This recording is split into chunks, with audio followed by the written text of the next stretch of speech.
ফিলিস্তিনের গাজায় ইসরায়েলি বাহিনীর চলমান বর্বর হামলা ও গণহত্যার প্রতিবাদে সারা দেশের মতো পঞ্চগড়ে মুখে কালো কাপড় বেঁধে প্রতিবাদ কর্মসূচি পালন করেছে বাংলাদেশ জাতীয়তাবাদী ছাত্রদল।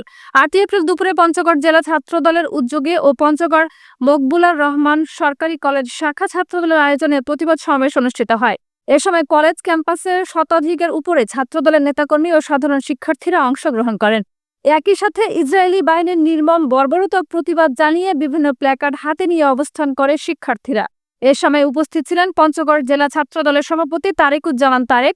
তিনি বলেন, নিষিদ্ধ রাষ্ট্র ইসরায়েল কর্তৃক ফিলিস্তিনের গাজায় যে নৃশংস হত্যাযজ্ঞ চালানো হচ্ছে তার প্রতিবাদে কেন্দ্রীয় ছাত্রদলের কর্মসূচির অংশ হিসেবে আজকে আমাদের এই কর্মসূচি।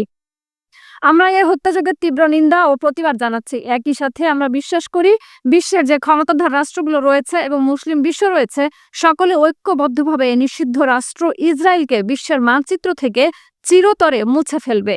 একটি প্রতিবাদ মিছিল নিয়ে কলেজ ক্যাম্পাস থেকে বের হয়ে শহরের বিভিন্ন সড়ক প্রদক্ষিণ করে পঞ্চগড় শহরের শেরেবাংলা পার্ক চৌরঙ্গি মোড়ে গিয়ে শেষ হয়। পরে সেখানে একটি সংক্ষিপ্ত সমাবেশ আয়োজন করে পঞ্চগড় জেলা ছাত্রদল।